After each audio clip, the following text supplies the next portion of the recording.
My husband died saving his brother. Days later I found a $90,000 SUV and a shredded will in his garage. 3 months ago, if you told me I'd be a widow at 34, I would have laughed, sharp, disbelieving, the kind of laugh that feels too loud in a quiet room. Me? Emily Warner, spreadsheet junkie, part-time baker, full-time wife to the most responsible man on earth. My husband Liam wasn't reckless. He was the guy who wore seatbelts in Uber rides and double-knotted his shoes. But then his brother's truck flipped, and Liam ran into the flames like some movie hero, and never came back out. He died saving Jason. That's what everyone said. That's what I said. For the first week, I clung to that phrase like it meant something. Like it explained the gaping hole in my chest or the haunting silence of our bedroom. His funeral was packed. Jason sobbed into my shoulder and told me he gave his life for me. And I believed him. Right up until I opened the garage. I'd gone out there looking for a flashlight, something normal. I wasn't thinking.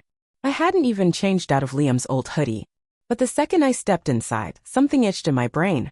The smell hit me first, motor oil and rubber, stronger than usual. And then the space itself. Empty. Liam's Camry was totaled in the accident. But where was the other car? See, we didn't own another car. At least I didn't think we did. But there were fresh tire marks across the concrete, faint but chaotic, like someone had peeled out of there in a hurry. I stood there staring at the blank wall, trying to remember if I was losing my mind. That night, I opened our bank account. And everything changed. At first glance it looked fine. Bills paid, mortgage on auto draft, my usual boring Amazon purchases. But then I checked the credit card statement. A $3,000 charge. Auto dealership. Dated 9 days before the crash. I blinked. Clicked it. Down payment, Range Rover. 2023, fully loaded. In my name. I don't know what snapped first, my shock or my trust. Because Liam hated surprises. He hated debt. If we couldn't pay cash, we didn't buy it. We had a strict budget, color-coded and everything. So why had he secretly purchased a $90,000 SUV? And more importantly, where was it now? I called the dealership the next morning. Pretended I was a wife settling affairs. Played the soft-voiced, grieving widow card. Oh yeah, the salesman said. Liam Warner. Nice guy. Said it was a surprise for his wife. You.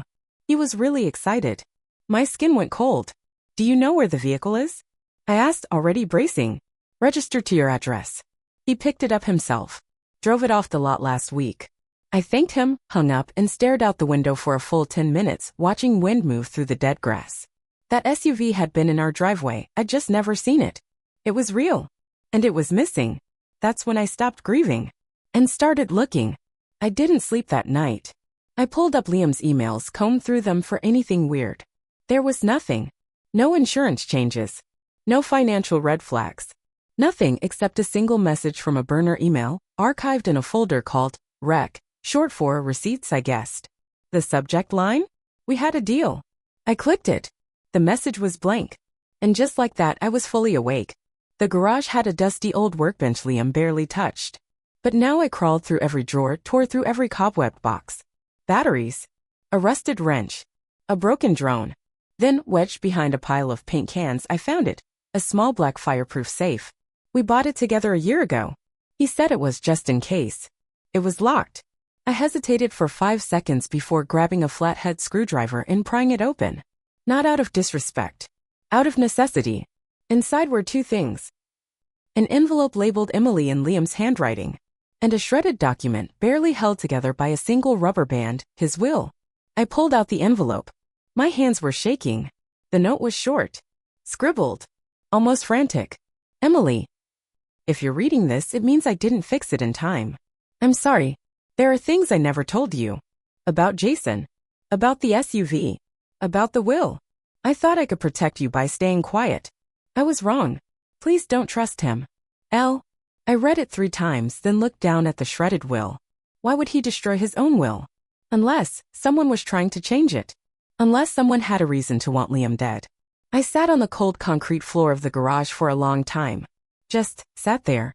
The envelope with Liam's handwriting felt radioactive in my lap, and that shredded will? Like a trapdoor had opened beneath my feet. What the hell had he gotten into? I wasn't the type to jump to conclusions.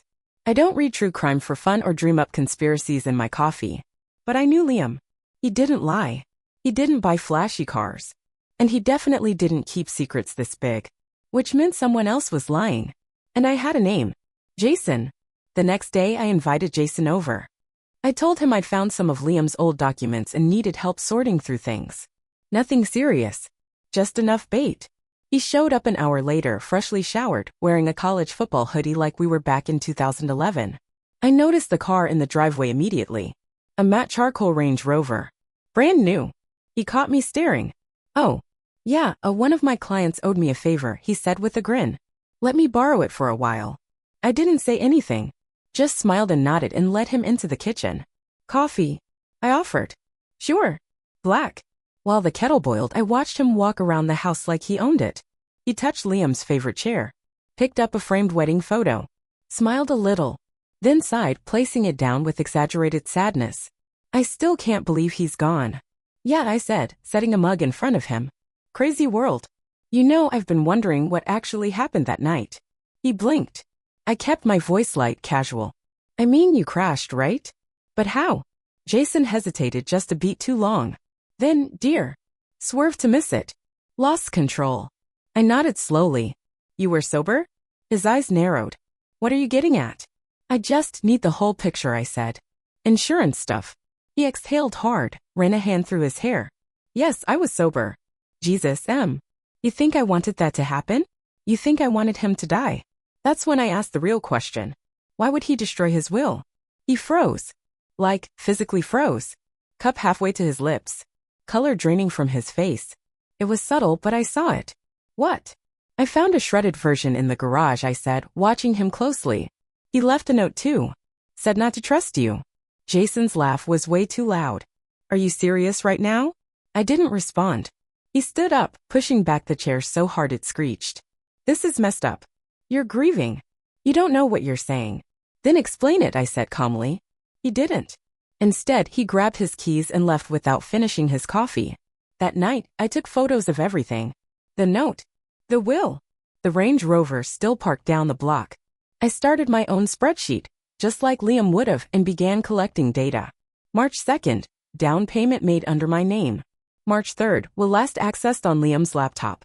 March 4th, accident. 3 days. That's all it took for my husband's life to unravel. The next breakthrough came from our neighbor, Carla. She was walking her golden retriever past our house when she saw me in the yard and stopped. "You holding up, honey?" I forced a tired smile. "Trying." Then she added, "You know, I thought it was so sweet of Liam to let Jason stay with you those last few days." I blinked. "Sorry, what?" "Last week.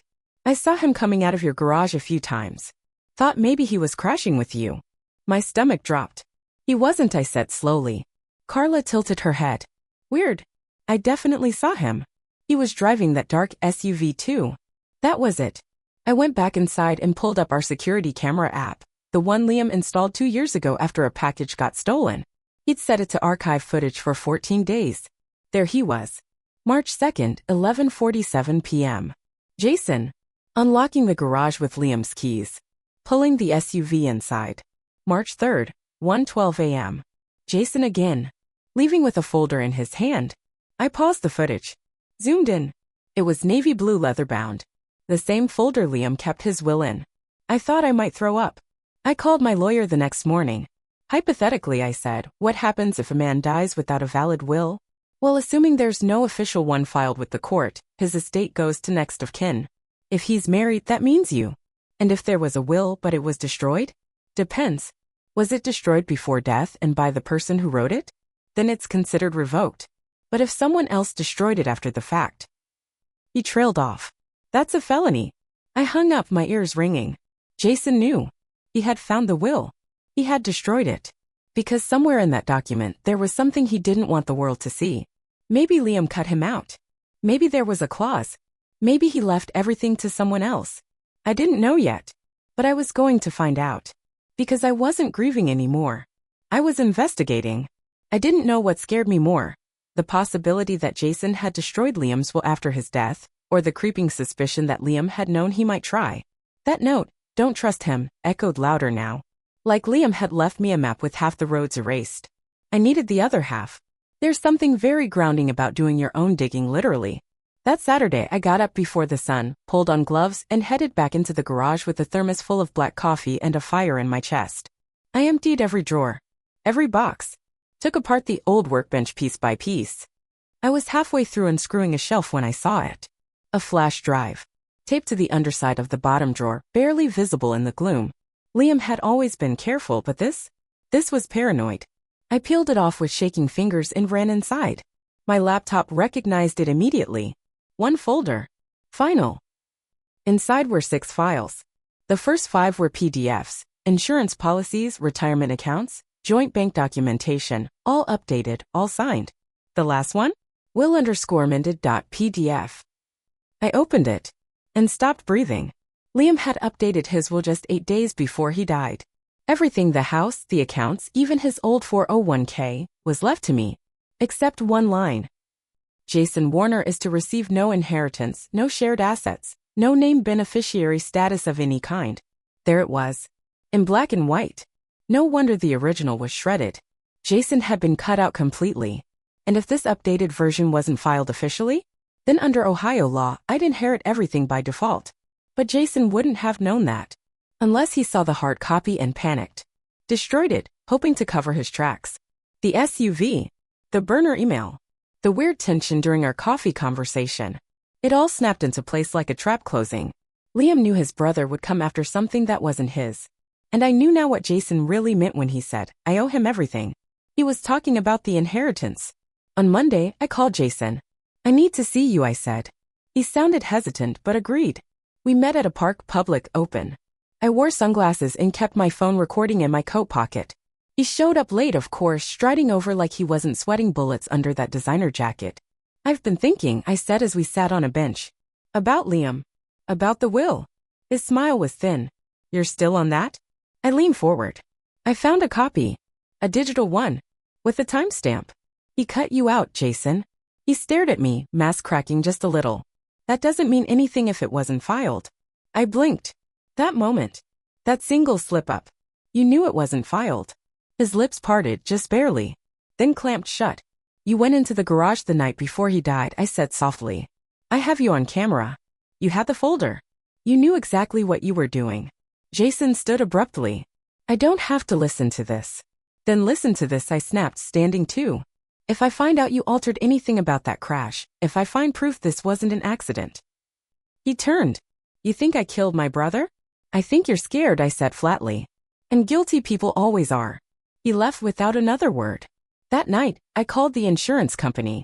Told them I'd found a previously unknown will and a video showing someone entering Liam's property to retrieve it. They flagged the claim. Then I filed a police report. No accusations yet, just the facts. The will. The footage. The deleted email I'd recovered from Liam's cloud backup. A detective named Hanley took my statement. Promised to look into it. I could tell he thought it was a family squabble. But Jason's face when he slipped? That wasn't a squabble. That was a man realizing the game wasn't over. I didn't expect the next twist to come from Liam's job. I was cleaning out his office drawer at home when I found a manila folder labeled 401k beneficiaries. Inside was a handwritten note from Liam's HR manager. Per your request, remove Jason Warner from all accounts. Please confirm Emily Warner as sole beneficiary. Dated March 1st. 3 days before the crash. Liam wasn't just rewriting his will. He was erasing Jason from his future. And Jason knew. The final blow came by accident. I was updating Liam's cloud account when I noticed a hidden folder in the archived voicemail tab. 5 recordings. I clicked the most recent one, dated March 3rd, 11:03 p.m. It was Liam. His voice, low and steady. Jason, I know what you did. I found the loan in my name. I know about the burner email. We need to talk. Tomorrow. You come clean or I do. Either way this ends. My mouth went dry. He was blackmailing Liam. Or stealing from him. Or both. And Liam had given him an ultimatum. The next night, Liam died. You ever have that moment where everything around you slows down, not because you're calm, but because your body instinctively braces for impact? That's what it felt like walking into the detective's office with Liam's voicemail recordings. Detective Hanley leaned back in his chair as I placed the flash drive on his desk. What am I listening for? Start with March 3rd. The last one. He popped in his earbuds, opened his laptop, and hit play. I watched his face carefully. There's a kind of stillness cops have when they're shifting gears. Calculating. Sizing things up. Halfway through, his brow twitched. When it ended, he took the buds out slowly. You sure this is your husband's voice? I nodded. He left it in his archive folder, tucked away, like he was afraid of something.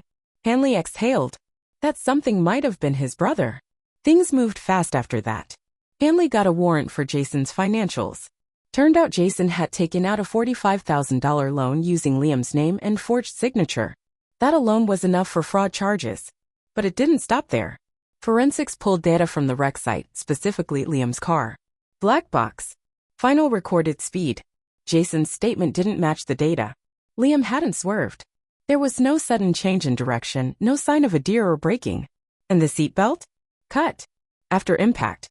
Someone had staged the wreck to look like an accident. Someone who survived. Jason was arrested within a week. 2 counts, identity theft and criminal fraud. Manslaughter was considered, but with no eyewitnesses and no direct proof of tampering, the DA wasn't confident it would stick. I still remember the look on his face as they let him out of his condo in cuffs, caught on a neighbor's phone, later leaked to a local news outlet. No apology. No panic. Just defiance. Like he still thought he could talk his way out. He couldn't. And once the bank froze the loan, the Range Rover disappeared too, repossessed like it never existed. Liam's name was cleared in the eyes of the law, but not in the hearts of everyone. Jason's parents, Liam's parents too, refused to believe it. Claimed the voicemail was fabricated, the charges exaggerated. It's not what Liam would have wanted, his mother told me coldly after the hearing. No, I said, my voice quiet. But it's what he prepared for. She hasn't spoken to me since. The house feels different now. I kept the garage empty like a small tribute. Sometimes I stand there, listening to the echo of my footsteps and wondering when exactly Liam knew. When did he realize his brother was no longer just selfish but dangerous? That's the kind of heartbreak no one warns you about. Not losing someone, but learning what they were hiding to protect you. The final copy of his will was accepted. The court ruled the digital file as valid evidence, citing timestamps and supporting documentation. Everything came to me officially. I still haven't opened the nursery room. Maybe someday. Update, 1 month later. Jason's not awaiting trial, he's already serving time. He took a plea deal, probably hoping for leniency. Instead, the judge gave him 4 years. Not for what he did to Liam, that never made it to court, but for what we could prove. Fraud. Identity theft. Destruction of legal documents. He wrote me a letter from prison, full of half apologies and self-pity. I didn't write back. Some people only say sorry when they've lost everything, and even then, not because they mean it. Second update, 3 months later. I took a solo trip to the coast last weekend. Just me, a beat-up rental car, and a cottage with leaky windows and peeling paint. The kind of place that smells like salt in old books. It rained almost the whole time. And honestly, it was perfect. On the last night, I was digging through my bag for socks and found Liam's old hoodie, the gray one with the frayed sleeves. I don't remember packing it. Maybe I didn't. Maybe it just found its way in. I sat by the window for hours in that thing, just listening to the storm roll in, watching the sky go full chaos mode. It felt weirdly peaceful, like the storm outside finally matched the one inside. I've been thinking a lot lately about what comes after all the wreckage. Grief, anger, betrayal, it doesn't just disappear. It settles, shifts, becomes something else. Something quieter but heavier too. People keep asking how I'm still standing. I don't really have a neat answer for that. You just do. 1 hour at a time. But if there's one thing I've learned from all of this, it's this. You don't owe your silence to people who try to erase you. You owe yourself peace. And to everyone who read this story, commented, messaged, or just sat with it, seriously, thank you. I don't think I expected anyone to care, but you did. And that made the weight suck a little less. You helped me feel real again. So yeah, I'm still here. Still breathing. Still building something that looks like a life. And that's enough for now.